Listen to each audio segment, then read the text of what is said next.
ನಾಡಿನ ಕಲಬುರಗಿ ಜಿಲ್ಲೆಯ ಕಾಳಗಿ ತಾಲೂಕಿನ ಸುಕ್ಷೇತ್ರ ಗ್ರಾಮದ ಶ್ರೀ ಮುರುಗೇಂದ್ರ ಶಿವಯೋಗಿಗಳ ವಿರಕ್ತ ಮಠದ ಪೂಜ್ಯ ಶ್ರೀ ನೀಲಕಂಠ ದೇವರ ನಿರಂಜನಾಚಾರ ಪಟ್ಟಾಧಿಕಾರ ಮಹೋತ್ಸವ ನಿಮಿತ್ತ ಪರಮ ಪೂಜ್ಯ ಲಿಂಗೈಕ್ಯ ಶ್ರೀ ಹಾನಂಗಲ ಕುಮಾರ ಶಿವಯೋಗಿಗಳ ಮಹಾಪುರಾಣ ಕಾರ್ಯಕ್ರಮ 13ರಿಂದ ಏಪ್ರಿಲ್ 25ರವರೆಗೆ ಮಹಾಪುರಾಣ ಕಾರ್ಯಕ್ರಮ ನಡೆಯಲಿದೆ ಎಂದು ಶಿವಾನಂದ ಮಹಾಸ್ವಾಮಿಗಳು ತಿಳಿಸಿದ್ದಾರೆ.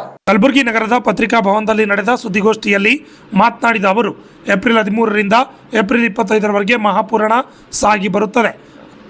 ಅದೇ ರೀತಿಯಾಗಿ ಏಪ್ರಿಲ್ 21ರಂದು ಮುತ್ತೈದೆ ತಾಯಂದಿರಿಗೆ ಉಡಿ ತುಂಬುವ ಕಾರ್ಯಕ್ರಮ, ಏಪ್ರಿಲ್ 22ರಂದು ರೈತರ ಹಿತಚಿಂತನಗೋಷ್ಠಿ ಹಾಗೂ ಏಪ್ರಿಲ್ 25ರಂದು ಲಿಂಗದೀಕ್ಷೆ ಹಾಗೂ ಅಯ್ಯಾಚಾರ ಮತ್ತು ಪುರಾಣ ಮಹಾಮಂಗಲೋತ್ಸವ ಕಾರ್ಯಕ್ರಮ ನಡೆಯಲಿದೆ.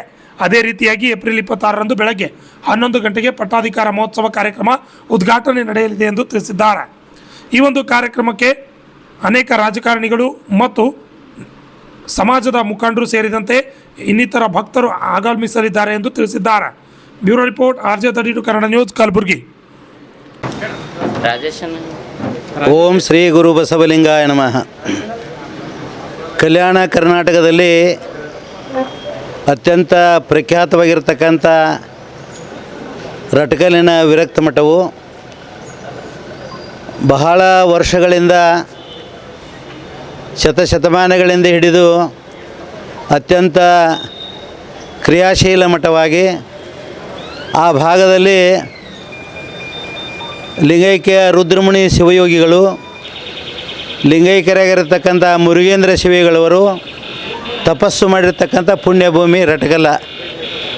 ರಟಕಲದಲ್ಲಿ ತಪಸ್ಸನ್ನು ಮಾಡಿ ಅಲ್ಲಿ ಗೌರಿಗುಡ್ಡ ಅಂತದ. ಆ ಗೌರಿಗುಡ್ಡದಲ್ಲಿ ಜೀವಂತ ಸಮಾಧಿಯನ್ನು ಹೊಂದಿರತಕ್ಕಂಥ ಪವಿತ್ರ ಸುಕ್ಷೇತ್ರವೇ ರಟಕಲ್ ವಿರಕ್ತ ಮಠವು.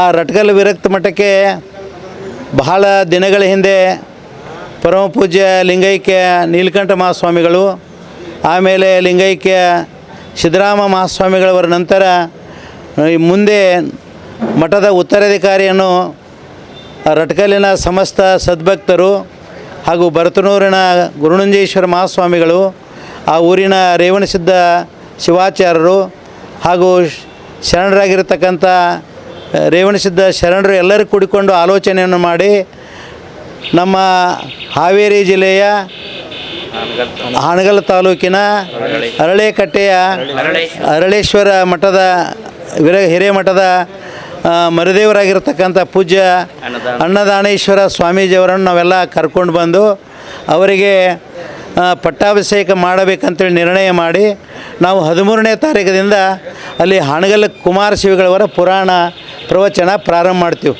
ಆ ಪುರಾಣ ಪ್ರವಚನ ಪ್ರಾರಂಭ ಮಾಡಿ ನಂತರ 21ನೇ ತಾರೀಕು, 22ನೇ ತಾರೀಕು, 23, 24, 25 ವಿಶೇಷವಾದಂಥ ಕಾರ್ಯಕ್ರಮ ಮಾಡ್ತಿದ್ದೇವೆ. ಅದ್ರ ಜೊತೆಯಲ್ಲಿ ರೈತರ ಚಿಂತನಗೋಷ್ಠಿ, ಆಮೇಲೆ ಸಾವಿರಾರ ಮುತ್ತೈದೆಯರಿಗೆ ಉಡಿ ತುಂಬುವ ಕಾರ್ಯಕ್ರಮ, ಅದರ ಜೊತೆಯಲ್ಲಿ 26ನೇ ತಾರೀಕು ವಿಶೇಷವಾಗಿ ನಮ್ಮ ನಾಡಿನ ಪ್ರಸಿದ್ಧ ಜಗದ್ಗುರುಗಳಾಗಿರ್ತಕ್ಕಂಥ ನಾಡೋಜ ಅನ್ನದಾನ ಮಹಾಸ್ವಾಮಿಗಳು ಮುಂಡೂರಿಗೆ ಶ್ರೀಗಳವರ ನೇತೃತ್ವದಲ್ಲಿ, ಅದರ ಜೊತೆಯಲ್ಲಿ ಬೀದರ ಜಿಲ್ಲೆಯ ಉಸ್ತುವಾರಿ ಸಚಿವರು ಸನ್ಮಾನ್ಯ ಈಶ್ವರ್ ಖಂಡ್ರೆಯವರ ಒಂದು ಕಾರ್ಯಕ್ರಮ ಉದ್ಘಾಟನೆಯನ್ನು ಮಾಡಿ ನಮ್ಮ ಕಾರ್ಯಕ್ರಮ ಪ್ರಾರಂಭ ಆಗ್ತದೆ. ಆ ಪ್ರಾರಂಭ ಆದ ನಂತರ 27ನೇ ತಾರೀಕು ದಿವಸ ಪರಮ ಪೂಜ್ಯ ನಮ್ಮ ನೀಲಕಂಠ ದೇವರಿಗೆ ಅಲ್ಲಿ ಚಿನ್ಮಯ ದೀಕ್ಷೆ ಮತ್ತು ಅನುಗ್ರಹವನ್ನು ನೀಡಿ ಅವರಿಗೆ ಶ್ರೀಮಣಿಪ್ರ ನೀಲಕಂಠ ಮಹಾಸ್ವಾಮಿಗಳು ವಿರಕ್ತ ಮಠ ರಟಕಲ್ ಅಂಥೇಳಿ ನೂತನವಾಗಿ ನಾಮಕರಣವನ್ನು ಮಾಡಿ ಅವರಿಗೆ ಆಶೀರ್ವಾದ ಮಾಡ್ತಿದ್ದೇವೆ. ಆಶೀರ್ವಾದ ಮಾಡಿ ಸರಿಯಾಗಿ 10:30 ಗಂಟೆಗೆ ಏನು ಕೇಳಿದೆ ಶೂನ್ಯ ಸಿಂಹಾಸನ ಆರೋಹಣ ಕಾರ್ಯಕ್ರಮ ನಡೀತದೆ. ಕಾರ್ಯಕ್ರಮದಲ್ಲಿ ನಮ್ಮ ಸನ್ಮಾನ್ಯ ಕರ್ನಾಟಕ ಸರ್ಕಾರದ ಮಂತ್ರಿಗಳಾಗಿರ್ತಕ್ಕಂಥ ಸನ್ಮಾನ್ಯ ಪ್ರಿಯಾಂಕಾ ಖರ್ಗೆ ಅವರು ಹಾಗೂ ಶರಣ ಪ್ರಕಾಶ್ ಪಾಟೀಲ್ ಅವರು ಹಾಗೂ ದರ್ಶನಾಪುರ್ ಅವರು ಮತ್ತು ನಮ್ಮ ಕರ್ನಾಟಕ ಸರ್ಕಾರದ BJP ಅಧ್ಯಕ್ಷರಾಗಿರ್ತಕ್ಕಂಥ ಸನ್ಮಾನ್ಯ ವಿಜೇಂದ್ರ ಯಡಿಯೂರಪ್ಪನವರು, ಆಮೇಲೆ ಜನಪ್ರಿಯ ಶಾಸಕರಾಗಿರ್ತಕ್ಕಂಥ ನಮ್ಮ ಚಿಂಚೋಳಿ ಕ್ಷೇತ್ರದ ಶಾಸಕರ ಒಂದು ಅಧ್ಯಕ್ಷತೆಯಲ್ಲಿ ಮತ್ತು ಈ ಭಾಗದ ಎಲ್ಲ ರಾಜಕೀಯ ನಾಯಕರು, ಒಬ್ಬರೇ ಅಲ್ಲ ಎಲ್ಲರೂ ಎಲ್ಲ ರಾಜಕೀಯ ನಾಯಕರ ಒಂದು ಸಮ್ಮುಖದಲ್ಲಿ ವಿಶೇಷವಾಗಿರ್ತಕ್ಕಂಥ ಕಾರ್ಯಕ್ರಮವನ್ನು ಮಾಡಿ ನಾವು ಅವರಿಗೆ ದೀಕ್ಷೆಯನ್ನು ಕೊಟ್ಟು ನಂತರ ಮಠದ ಸಂಪೂರ್ಣ ಜವಾಬ್ದಾರಿಯನ್ನು ಏನು ಮಾಡ್ತೀವಿ ಅಂದರೆ ನಮ್ಮ ನೀಲಕಂಠ ಸ್ವಾಮಿಗಳಿಗೆ ವಹಿಸ್ತಕ್ಕಂಥ ಕಾರ್ಯಕ್ರಮದ ಈ ಕಾರ್ಯಕ್ರಮದಲ್ಲಿ ಹಲವಾರು ನಾಡಿನ ಸದ್ಭಕ್ತರು, ಶರಣರು, MLAಗಳು, ಭಕ್ತಾದಿಗಳು, ಪೂಜ್ಯರು ಎಲ್ಲರೂ ನಮ್ಮ ಕಾರ್ಯಕ್ರಮ ಭಾಗವಹಿಸ್ತಾರೆ ಅಂಥೇಳಿ ತಮ್ಮ ಮಾಧ್ಯಮದ ಮುಖಾಂತರ ಹೇಳಲು ವಿನಂತಿಸಿಕೊಳ್ಳುತ್ತೇನೆ. ಅಷ್ಟೇ ಅಲ್ಲದೆ ಸಹಸ್ರ ಸಂಖ್ಯೆಯಲ್ಲಿ ನಮ್ಮ ನಡೀತಕ್ಕಂಥ ಈ ಕಾರ್ಯಕ್ರಮದಲ್ಲಿ 21ನೇ ತಾರೀಕಿನಿಂದ ಹಿಡಿದು 27ನೇ ತಾರೀಕುವರೆಗೆ ಸಹಸ್ರ ಸಂಖ್ಯೆಯಲ್ಲಿ ಈ ಭಾಗದ ಜನ ನಮ್ಮ ಕಾರ್ಯಕ್ರಮದಲ್ಲಿ ಸೇರಬೇಕಂತೇಳಿ ಎಲ್ಲರಲ್ಲಿ ವಿನಂತಿ ಮಾಡಿ ನನ್ನ 2 ಮಾತು ಮುಗಿಸ್ತೇನೆ. ಓಂ ಶ್ರೀ ಗುರು ಬಸವಲಿಂಗ.